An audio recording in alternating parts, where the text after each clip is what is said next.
Hello and welcome to American Wellness and Chiropractic's patient orientation class. The whole purpose of today's talk is going to be to cover what is health? Where does it come from? How do we find it when we need it? And most importantly, how do you get the best benefit from the care that you receive while in our office? Now, to cover these topics, we are going to go through some different ideas. And so we're going to go over what are the different healthcare models out there. We're going to talk about how trauma, stress, toxins, and spinal neglect lead to poor health and create different conditions. And we're going to look at quality information because that is what helps us make quality decisions about our health as we go forward. The one thing I ask for is your permission, and that is to be open-minded. And when we go through some of this information, it may be different than what you're used to. It may be completely out there as far as what you've been taught.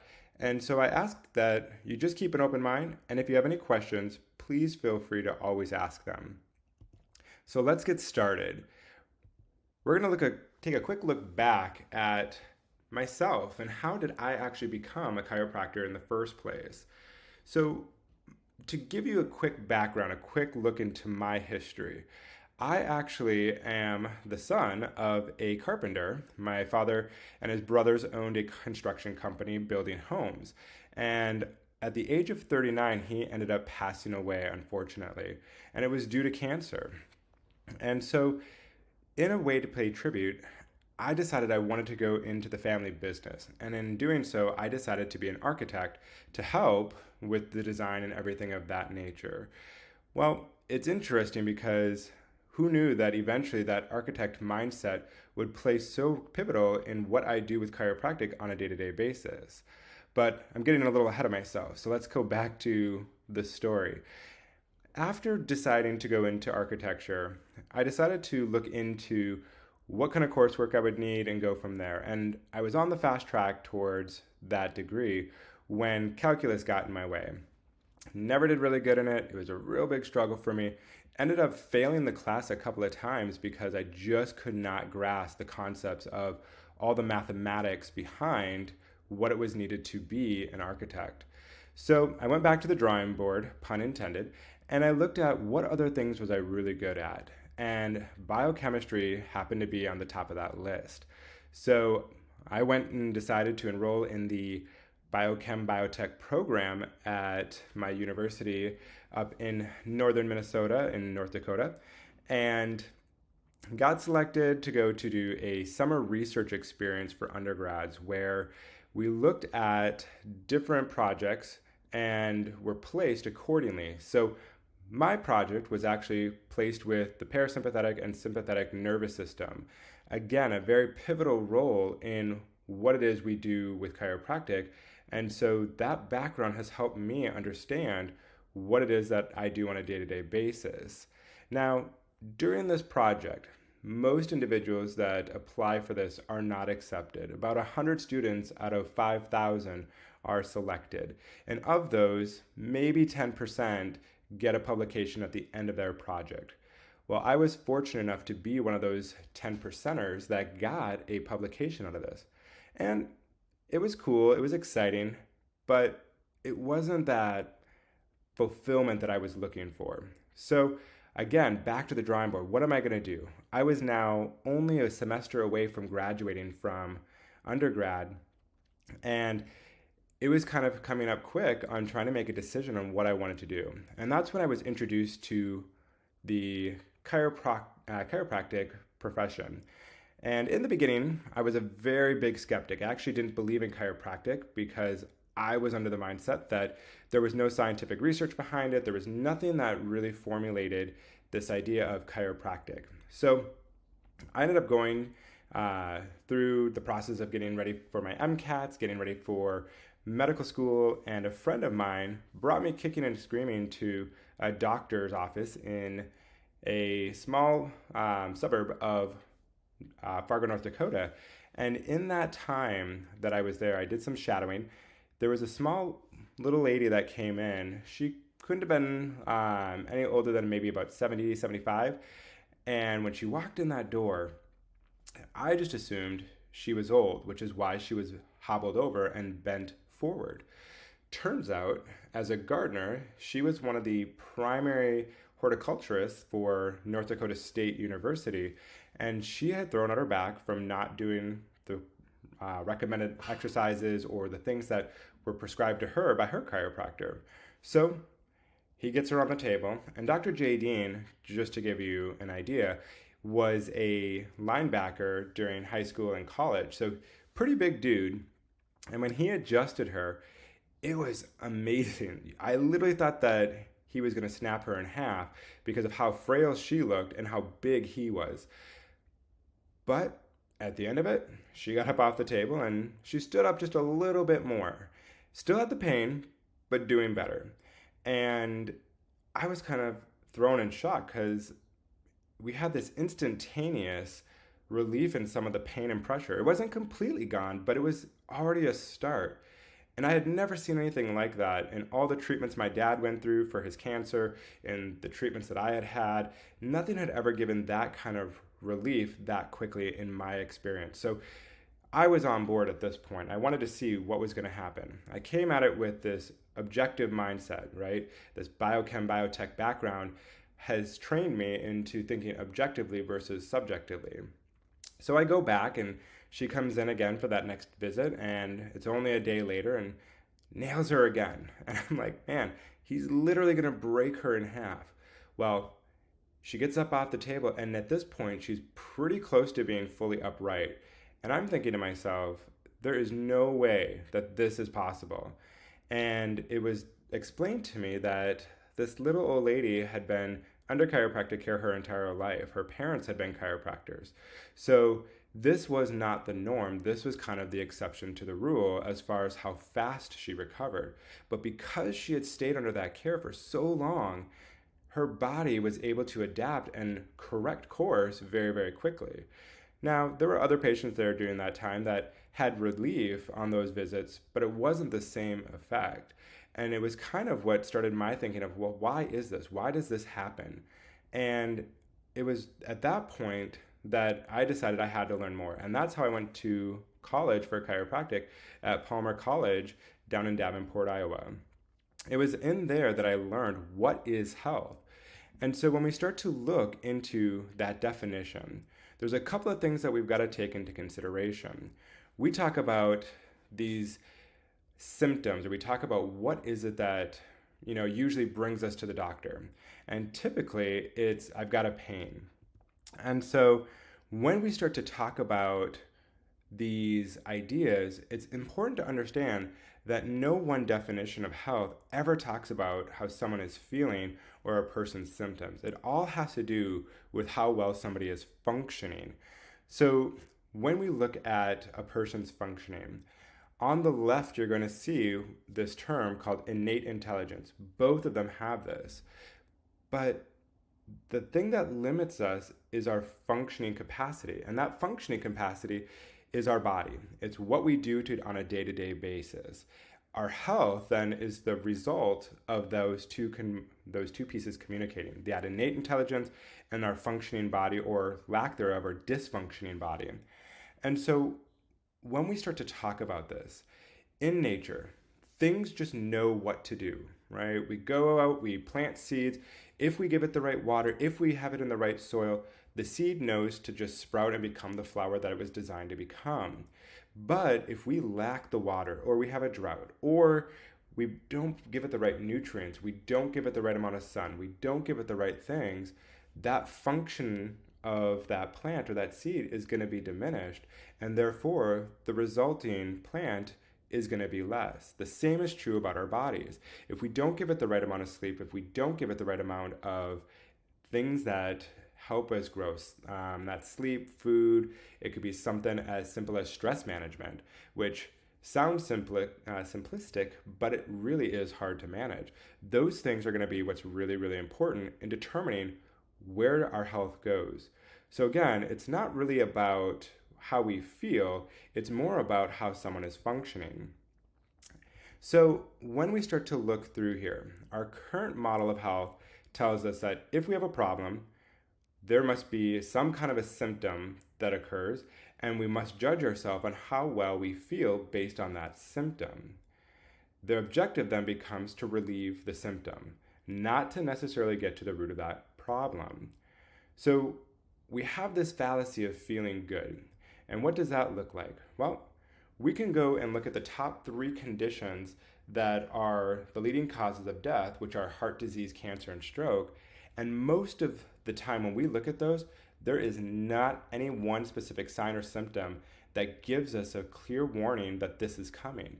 Most of the time, we'll start having signs and side effects of the disease well into the advanced stages. And it's not uncommon to hear, my friend Sally here had cancer diagnosed at stage 3 or stage 4 already.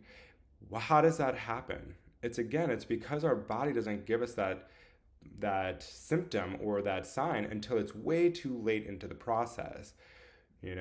Heart disease and stroke both have the same thing. It's not uncommon to hear that they appeared to be fine, and the next day they had that stroke or that heart attack or something came along and caused a very tragic event for that person.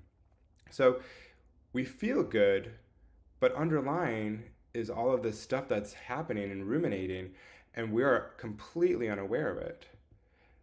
So pain-free or symptom-free doesn't always mean that we are healthy. And the truth is concept for the opposite. When we look at symptoms, sometimes they're actually a sign of us being healthy. Fever is a great one. Whenever we're sick, whenever we have that high fever, as long as it's going up and down, right? We're not staying at a constant 102, 104. That's a good sign. It means our body's trying to figure out, has it killed off enough of the bacteria? However, if we have a point where that fever locks in and holds, it means our body is struggling and we cannot start to fix the problem that's underlying and we need help. And that's usually where we start to go in and get some medications or things to help break that fever. Vomiting and diarrhea, another great example.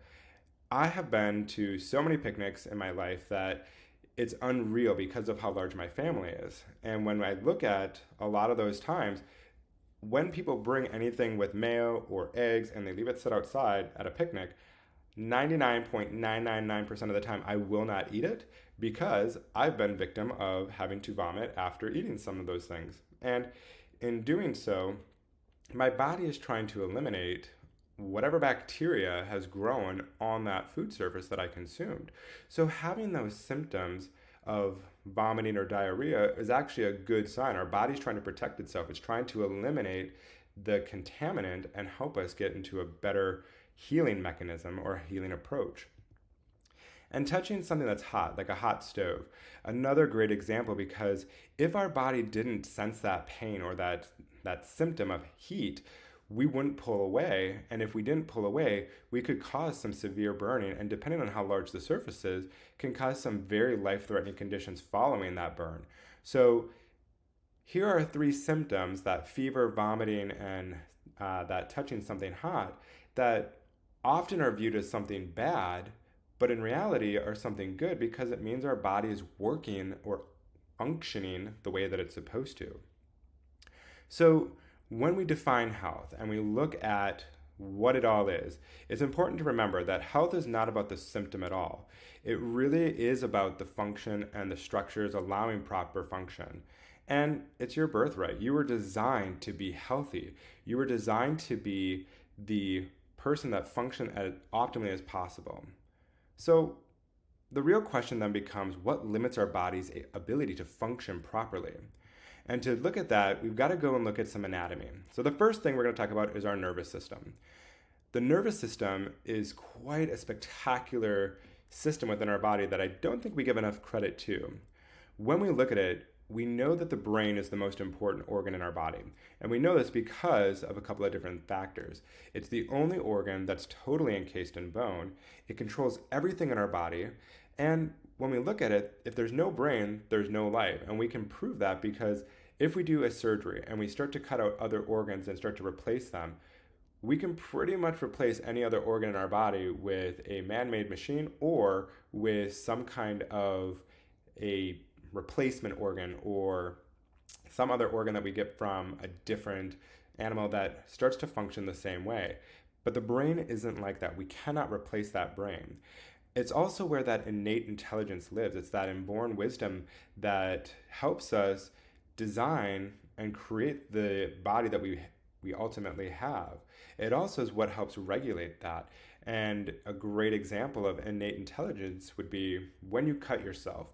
If you cut your arm, if you cut your leg, something of that nature, you don't have to sit there and say, hey, I need you to heal and form a scab, stop the bleeding, or anything of that nature, right? Typically, we throw a band-aid on it, it helps, but the body eventually forms its own scab and it stops that bleeding. And new tissue connects that wound, making it basically impregnable. You can finally get that bleeding to stop, the scab falls off, and it's brand new skin under there. The other cool thing about the nervous system is that it is in a constant state of healing.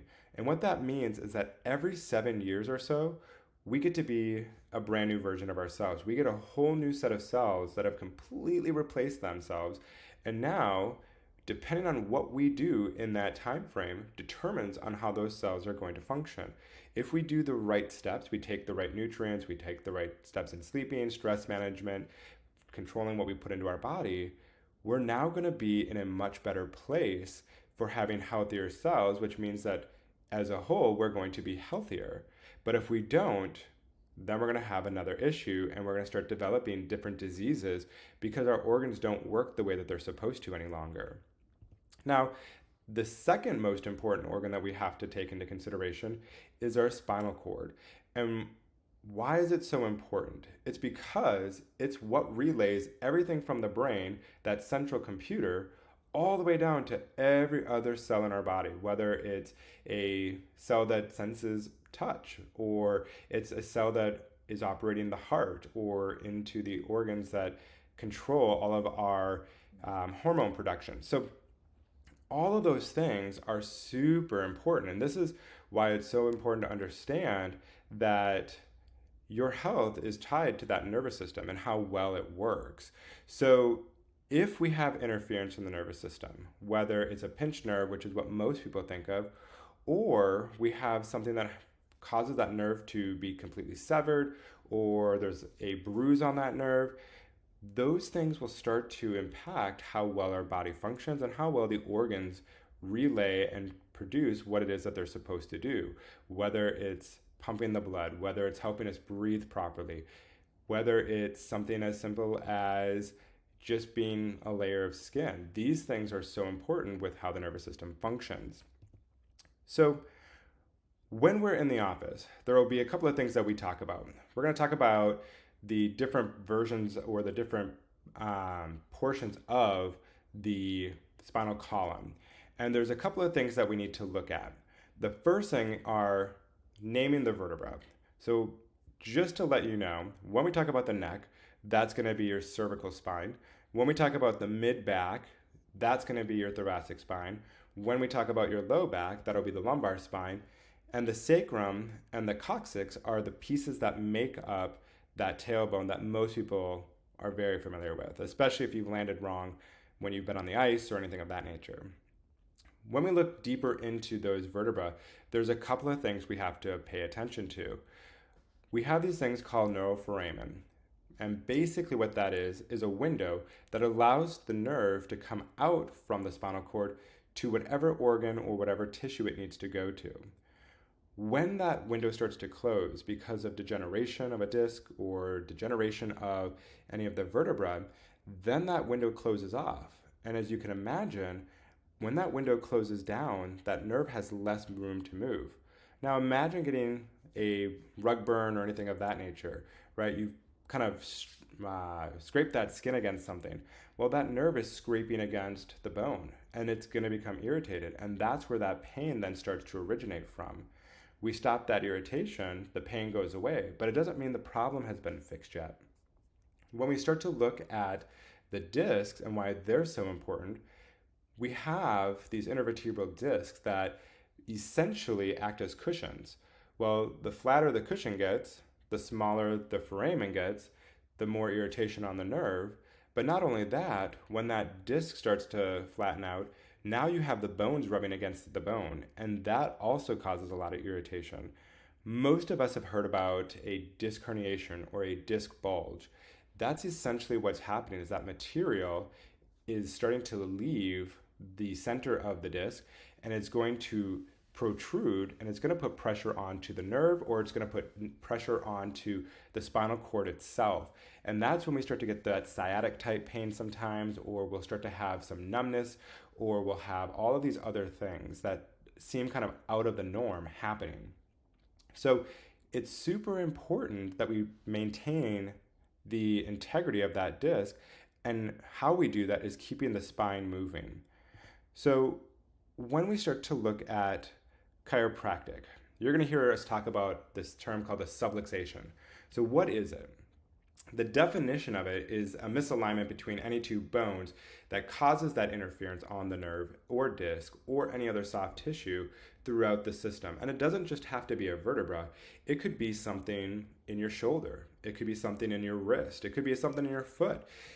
Any two bones that misalign and are not functioning the way that they're supposed to is a subluxation. And so when we look at that, there's a couple of characteristics that we typically see in subluxated individuals. One of them is going to be pain and tenderness, and that's typically what brings people into the office. The next thing that we're going to see is inflammation, or we're going to see some swelling. And sometimes you'll hear that as edema or something of that nature.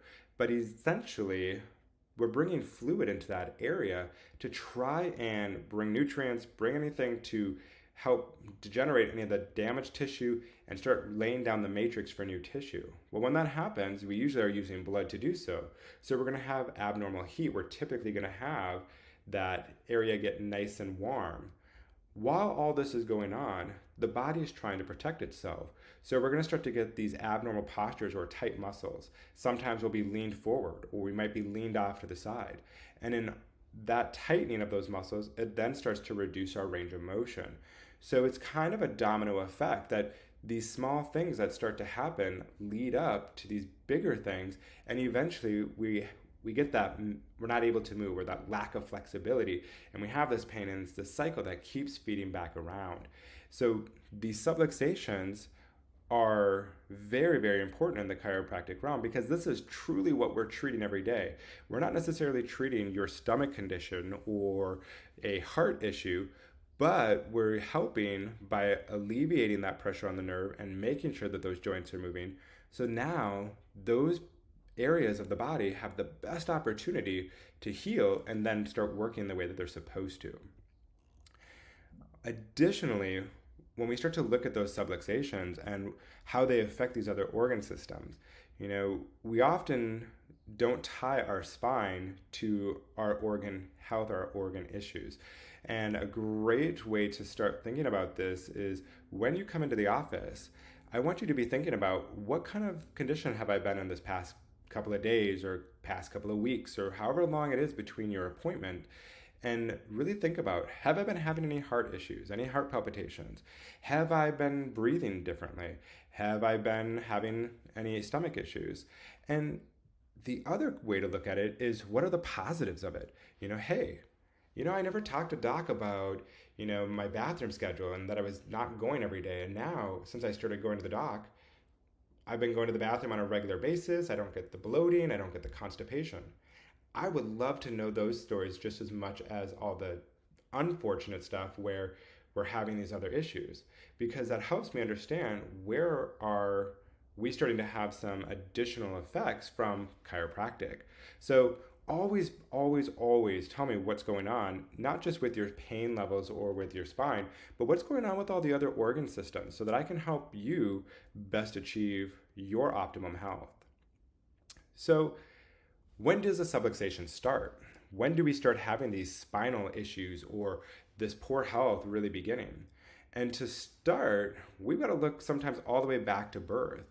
A study was done where the OBs were curious on, what is it that we're doing to these babies during the delivery process? Whether it's a baby being delivered C-section, whether it's a vaginal birth or vacuum assisted, anything of these nature. And what they discovered is that on average, the OB was about 170 pounds, and the average baby during this time was about 7 pounds.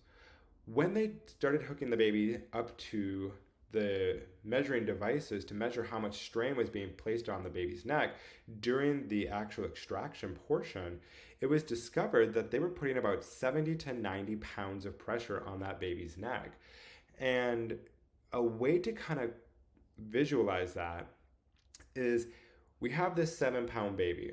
You would never grab that baby by the head and then let the body dangle down below. And again, that's 7 pounds for the whole baby. We'll have to reduce that because we're holding on to a bulk of the weight in the fact that we're holding on to the head. It's just crazy. We would never do that. Yet we've got somebody who's pulling 70, 90 pounds on that baby's neck, which is about 10 times or greater. And we don't really think about how much damage that really does to the spine or what it's doing to that nervous system of that poor little baby. And this is why we will see often with newborns that have had trauma during that birthing process or something got misaligned and we have a subluxation, they're going to be colicky, they're going to have acid reflux, they're going to have all these other stomach issues that tend to develop as well. But we start to have all these problems with the baby. It's because their spine has been affected during that birthing process. So oftentimes when babies come in and we start adjusting them, even at 4 days old, 5 days old, you can start to see some pretty amazing results pretty quickly because they're in that very beginning stages and the nervous system is so rapidly developing that we get to see pretty cool results pretty quickly. What about when we're a child, right? We got things like playing sports, or sometimes we pull out the chairs and we fall on the floor. Sometimes the falling off the bikes as we're starting to learn, or the simple tumbles or the falls that we take when we're learning how to walk. Those start to add up. And then as an adult, we do things like lifting at the gym or playing sports and we get injured there because we're not in the right form. We haven't been doing the right nutrition beforehand and we cause these injuries. Sometimes it's the falling on the stairs or falling on the ice. You know, we don't think about it as being a big issue. Yeah, it hurt, bruised my pride, but did that subluxate something in your back? Then we go into bumping our head on, the car door, or we hit it on a shelving unit or something of that nature. Those start to affect the neck pretty impressively. The other big one, though, for adults is repetitive motion. We are the king and queens of repetitive motion in that adult life. We have the desk jockey who is constantly typing. We've got the tradesman who's constantly doing the same job over and over again. We've got people in the medical field like myself who same position as I'm treating patients. These things start to add up and over time create an issue on the spine and start to create all of these, not necessarily deformities, but we start to get these hunches in our backs, or we start to get these changes in the bones of our neck, or things start to go awry. And these are why we start to have a lot of the discomfort or the pains that we have. But over time, it becomes a much bigger issue and starts to affect our nervous system, which then starts to affect all of our organ systems. We also have to look at the biggest thing that people really brush off, and these are these low impact car accidents where we get into a fender bender and we don't think anything of it. It's more so, oh, I was sore for a day. Well, oftentimes that next day or two, we really start to feel the effect. If you're feeling it a day or two later, chances are you did some damage to your spine and there is something going on where we now have to go in and investigate. And the longer you delay that, the more chance there is for future issues, whether it's degeneration of the joint, whether it's changes to the muscle tone, and now we have this rock hard muscle that I don't know where it came from, it just developed one day. If we've had an accident, even as a kid, these things can start to add up. Stress and toxins, we talk about these in very, very short bursts because they can be overwhelming. But what we put into our bodies or how we handle or how we manage our stress is just as important. If we don't deal with stress on a mental side of things, it will always become a physical representation.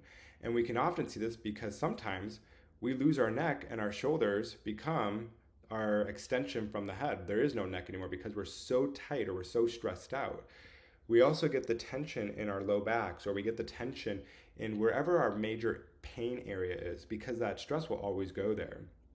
Again, when we go back to what we eat, if you don't put the right building blocks into your system, how can you heal, right? If we're eating the foods that we know we shouldn't be eating on a regular basis instead of treating ourselves every once in a while, we're gonna have a much harder uphill battle to that healing process. And that'll lead to us not being able to maintain when we do have a minor injury or correct it on our own. Instead, we're going to need additional help to correct those issues. So when we look at all of these things, it's not just one thing that creates that spinal subluxation or starts to lead to these poor health. It really is accumulation. When we look at what we did as a child or what we did as an adult, the accidents that we kind of brush off, our thoughts and how we deal with that stress or how we deal with the thoughts that we have, and what we eat in our environment, what we use for cleaning or things around the house, those all start to take a toll on the body. When we look at some of the research that's out there, the Journal of Neurologic Science tells us that the quality of healing is directly proportional to the functional capability of the central nervous system to send and receive nerve messages. i.e., if the brain can't send the message because there's an interference on that nerve or the nerve's not working, we're not going to be able to heal very well. It's going to be a lot harder for us to do so. The Journal of American Medical Association, they came out and said deviations in the body center of gravity, basically read as poor posture, have resulted in intestinal problems, hemorrhoids, varicose veins, osteoporosis, hip and foot deformities, poor health, decreased quality of life, and a shortened lifespan. I feel like one of those infomercial guys when I read that, but there's a lot of research out there that shows a lot of this. So when we slump in our chairs at the end of the day because we're exhausted or tired, imagine how that's starting to affect over time to the rest of your health. And Dr. Chang, he was a gentleman that came out, did a global research of all the articles that are out there to find that subluxations are a very real thing. We have had the fighting in between all of the different medical professions on what do we call it, and he basically said that it doesn't matter what we call it, it's all the same thing. They do exist. Now we need to figure out how to fix it. And through all of his research, he also concluded that all it takes is the weight of a dime to compress onto that nervous system, whether it's a nerve or nerve root, and we reduce the ability for that nerve to function by up to 60%. That's a lot. Imagine that that's the nerve that goes to your heart. Imagine that it's the nerve that goes to your hand if you're an artist. Wherever it is, you start to lose that function, and now your whole life changes because of it. So in chiropractic, we can sympathize with any other medical profession. We all have the same 5 frustrations when it comes to helping our patients, and that is the first thing being putting things off.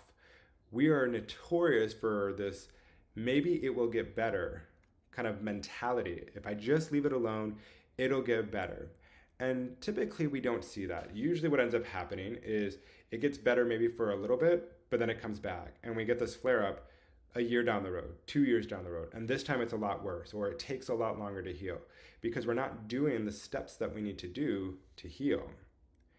The other thing that we do, which is very common with the first frustration, is our second one, which is covering things up, covering up the problem with medications or just putting on a brace or trying to put an ice pack on something or heat or the Bengay, the biofreezes, those kind of things.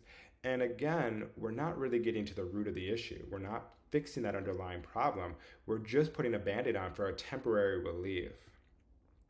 Missing appointments is another big one. We put a plan together for you so that way there is an expected outcome with what we're doing. But if we start missing appointments, it's kind of like baking a cake. If I have all the ingredients sitting on the counter and I'm going through and instead of putting in maybe the sugar, or I put the sugar in but I don't put any of the leavening agents to help it rise, that cake is not going to turn out the way that I want it to. I might get something that resembles it, but it's not quite where it should be. And going forward, we haven't corrected the whole issue, and now there's a chance that it may come back. So, maintaining appointments is super important for healing in any capacity. Being in a rush is another big one. Oftentimes, patients want this immediate relief or this immediate change and for it to last for forever. Unfortunately, the condition that you've gotten yourself into has been the result of years, most often times, or sometimes a couple of weeks or a couple of months. Well, in nature, it takes a minimum of 90 days for anything to truly heal. If we don't take that time and allow the body all the things that it needs, we're going to miss how the healing process works, and that's going to lead to some other issues. So as much as I would love to fast track and be, this doc that says, hey, I can do this in 2 weeks, the reality is nature just prevents that all in all. We cannot rush Mother Nature. The final frustration is that of not maintaining your health. And when we go through these processes, when we start to really understand what it is that's going on and try to fix the problems that are underlying, maintaining it afterwards is super critical. You don't go to the gym and work out, get the perfect physique that you're looking for, and then just stop. Well, why do we do that with our health then? If we're doing that with our health, it's to be expected that the same thing that would happen if we stopped going to the gym is going to happen. We're going to start to gain weight, we're going to start to go backwards, and we're going to go back to where we were. So it's super important that once you've hit your desired wellness goal, that we maintain it from that point forward, or that we're always striving to do even better than where we were. So when we get to an end of a care plan, when we get to an end of something, there is that maintenance that's super important for helping protect and maintain that investment that you've just made in getting your body the way that you needed it. So things to remember, the maybe it will go away. Common sense tells us that if something isn't changed, it's not going to go away. It's not going to fix itself without something moving that needle in a different direction. When we look at the healing process, there's a 120-day healing principle, which is now more of the issue than it used to be. It used to be 90 days, but when we look at what's actually happening, our food source isn't as good as it used to be. We can actually look at the research and see that an apple during our grandparents' time now equates to about 4 apples of today's time to get the same amount of nutrients. That's insane. So our vegetables, our fruits, are a quarter as the power that they used to have. So we have to take in a lot more, which is why it's so important for a high quality nutrient supplement, whether it's a multivitamin or something else to really help us in that process. But it's important to remember that that supplement is not an end all be all. It's what it says it is. It's a supplement. So we're going to start going through some of these different approaches to health and kind of looking at the different models that are out there. So when we look at the medical and the pharmacology type approach, the pharmacies, right? Their big idea is the symptom relief model, right? Treat the symptom and that's what we're going to work towards, right? So they'll usually give you a pill for something or they'll give you a medication that is to subdue something for a long term. What's interesting about that is they're basically maintaining you where you're at, not necessarily fixing the issue to then maintain. So we've got these kind of backwards approaches in how we are treating the patient, and it's not working, right? We can start to look at some of the research to see that. So it becomes this treat the symptom, not the cause idea. And don't get me wrong, there are times for medications. There are certain issues that patients go through that medication is a must. But it shouldn't be our only option. It should be one of the supplemental options. When we start treating the body as individual parts rather than a whole, as they often do in this model, we start to see a lot of other issues developing. We take medication for one thing, but it doesn't just target that area. It goes to the whole body in order to get to that area. And in doing so, other organs now become affected. So what now we have is this kind of chain reaction. I take a medication for my heart, but now I take another medication for fill in the blank. And we start to see these individuals getting on more and more medications because of an underlying condition that should have been fixed from the very get-go. And again, I have no issues with medications if they were doing everything that they were supposed to be doing. But in America, we are the leader in spending money on our healthcare. We spend $2.7 trillion on healthcare annually.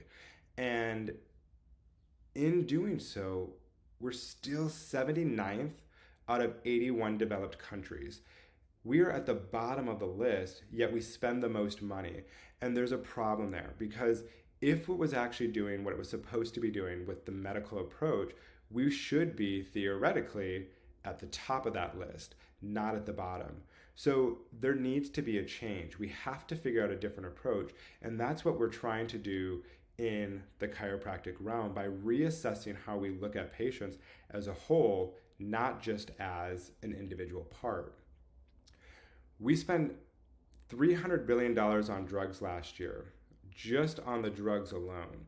So you think about where's all of that going? What is that doing? And again, we're still that far behind. So if we start to look at the insurance approach, we have to remember that the insurance companies are not medical professionals, right? They're a business and they're going to base it off of business model and off of the symptom. They want doctors to do the least amount of work, the shortest amount of time possible, and for the cheapest price. And what that generally means is like anything in this world, you get what you pay for. Oftentimes, what we start to see is that when we start to kind of short out the doctor on what they're supposed to be doing, the good doctors start to fall by the wayside because we can't keep up with the amount of patients that come into the door looking for this cheapest possible price, right? We've got patients that want to be there and we'll do everything that we can to help them, but when the insurance company is dictating us on what we can and cannot do, whether that's order an MRI or whether that is helping our patients with different diagnostic tests and they get denied, and sometimes they even get denied for the care that they do allow, it starts to then ask and beg the question, who are they really working for? Are they working for you or are they working for themselves? And so these symptoms are not necessarily this great way to start evaluating or approaching the treatment for the patient. It's great to know the symptoms, it's great to understand them, but we can't have that be the end all be all. We need to make sure we understand what's functioning and how the organ systems are actually working. A great example of this is a patient was in a Chicago office and had a leg condition in which there was an 85% chance that this guy would be able to have some kind of surgery to repair and fix the leg with success. The remaining 15% would be a failure. When presented to the insurance company, they decided that that was still too much of a risk and only allowed for an amputation. And in doing so, came back to the patient and told them, we will cover the amputation, but not the surgery. Well, as you can probably imagine, the surgery cost was just crazy expensive. So unfortunately, the patient was unable to do the surgery and went through with the amputation. Again, not the best option for the patient, but it's what insurance covered. And what the insurance company forgot to look at was what are going to be the effects down the road. Now the patient is going to need some kind of ambulatory aid, whether it's a prosthetic leg, whether it's a wheelchair, whether it's crutches, but there's going to be a need for that. And it's not something that'll stay forever. They're going to need replacements. They're going to need therapy to learn how to use that device. They're going to need therapy on having to strengthen other portions of their body to help with the deficiency in missing a leg. So all that stuff adds up over time. And had we just saved the leg with an 85% success rate, we could have avoided all of those things. So it becomes a roll of the dice on what is it that's really beneficial. So in chiropractic, our whole job is to help remove interference, allow that nervous system to start communicating with the body better to allow for healing and cell replication. And essentially, we start to have proper function, which leads to health. And that is where health really is starting to come from, when that nervous system is working the way it's supposed to. So we got to look into a couple of case studies and figuring out what actually happens, right? Why is it so important that we follow the plan? Why is it so important that we go through these? And why is it even important that we're sitting through this talk today? So to start, we're going to talk about Chris. Chris was a patient of mine that started, and he was under the mindset that insurance was going to cover everything, and his plan only afforded him 5 visits in a year. He had been in the fire department for so long, he retired as a firefighter, and his back was completely degenerated. Now, there is nothing I can do in 5 visits to even give full relief in pain, let alone start to make the changes that need to happen. So I was very upfront with him on this, and I told him we would appeal his insurance company because they have on reserve an additional 15 visits. So we got all of the 20 visits. It was awesome. By the end of his 20 visits, there were some amazing things happening. He had pulled me into my office one day and asked me about some issues that he was having with some male areas. And it was interesting because prior to Chris, we had never done a class like this.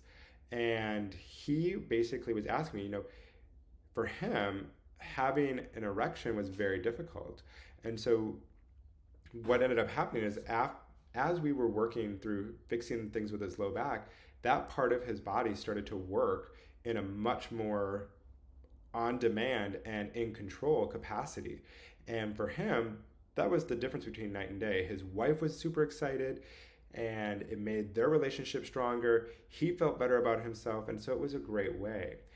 Well, with the back improving, he started taking on more hobbies and going and doing things, whether it was fishing or getting together with his son from a previous marriage, and things were starting to really get back to being a normal life for him.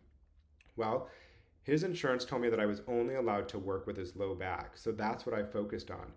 He would come in for his appointments. He never missed a single appointment, and he would drive from Culpeper, which is crazy to think of because that's a 2-hour drive sometimes, depending on traffic, if you get hit at the wrong time of day. So he was always in my office way early and would sit there and wait for his appointment. We would do what we needed to do. Sometimes it would be 5-10 minutes and he was out.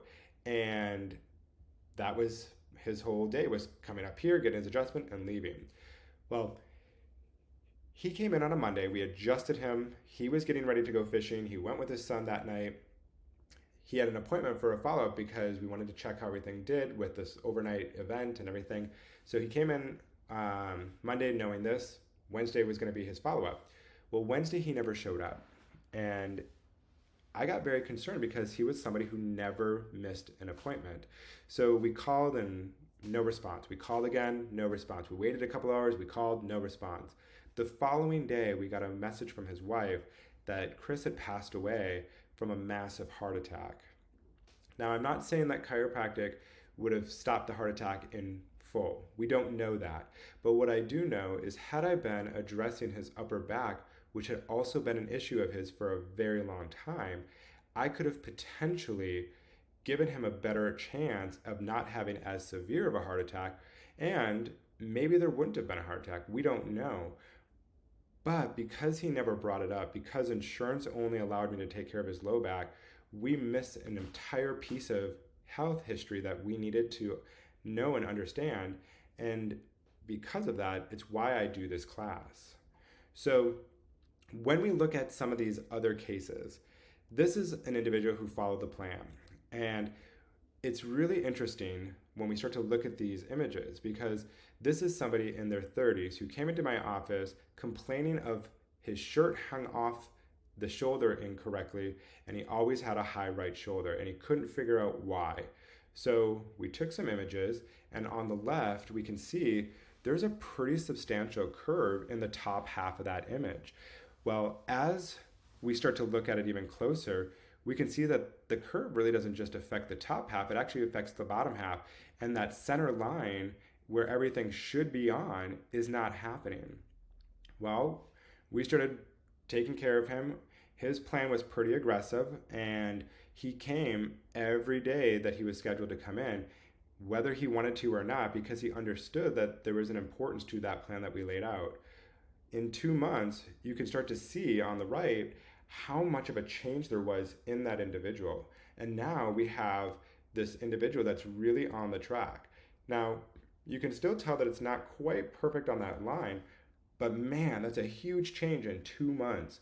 And unfortunately, he was not able to continue with care because he ended up moving for his job. So we don't have any additional information on where he would be today if he continued with chiropractic. But I would wager that the information that I left him with, the chiropractors that I gave him names of, he's probably still under care, getting the care that he needs to make sure that that spine stays the way it's supposed to. Additionally, in his low back, if you look at the very bottom, there's a couple of squares that we're going to start to see. And these vertebrae, which are those squares, at the very, very bottom, there's a point at which it's very closed off. So if we look on the left, those arrows are helping us understand where the issue's at. On the right, we can start to see again 2 months later, that space is quite a bit larger and it's opened up, making sure that that nerve is working more effectively. So his bowel movements are better. Even if you look at some of the gas in there, it's starting to become much better. Now, we're going to look at another case. This individual, she did not really follow the plan. She was more about coming in when she was in pain, and as we would start to get things better and the headaches would go away and she wasn't having the daily migraines, her care started to fall off. She didn't come in as often. And if we look at the very first vertebra, we can start to see that arrow pointing how it's kind of jutting up against the base of the skull. Well, we fast forward 4 months for her, and now we have that space opening up. Additionally, if we look on the left, we've got this reverse curve that's starting to happen. If we kind of follow down, it makes a weird zigzag shape line. Well, again, a couple months later, the line is pretty much straightened out on the bottom portion, and we're starting to get the curve in the right direction on the top portion. Had she stuck with care, it's a wonder of where we would be today. But again, she left and moved further north, and she has since reached out to her office and is getting set for surgery because the pain came back. She never fully understood that it's not about the pain, it's about how well we function, and that pain will eventually subside once we take the issue of the nerve interference or that nerve compression away. So tonight, when you're at home and when you're thinking about some of these things, it's going to be important to start thinking about where are you in your own health journey. You know, today we've talked about what is it that we're doing, right? How do we not undo what we're doing here by following that plan, making it to your appointments, getting the exercises that we give you and starting to utilize them as soon as you get them and not waiting until we have to remind you, right? We talked about that healing principle of that it takes at least 120 days. And in some cases, it takes longer, right? If it's been 10, 20 years of dealing with something, it's going to take us more than 120 days. We also talked about that there's a recipe for the results that we're desiring. If we don't follow that recipe, there's no way that we're ever going to get to that desired result. And you have to remember that you were designed to be healthy. It doesn't come from a pill or a potion health, but it's really about that nervous system. It's how everything works from above, down, and then eventually from the inside to the out. And if we don't take care of that nervous system, we're not going to be able to be healthy and live the long and hopefully exciting lives that we all deserve to have. So there is going to be a chance for you to give us some feedback, and you should be getting a PDF with this presentation tonight that has some questions for you to answer, as well as give us some feedback on what can we do to help make this even more exciting and more eventful for you, and make it more so about what you need. So take some time and really be thoughtful in that, and help us fill that out so we can help better this presentation for the next individual who watches it. We just want to say thank you again. We hope you have a great night. Today is going to be a great day. We're going to see a lot of great things happening with your continued success and continued care at our office. And we look forward to seeing you at our next appointment. So until then, be healthy, be happy, and we'll see you soon.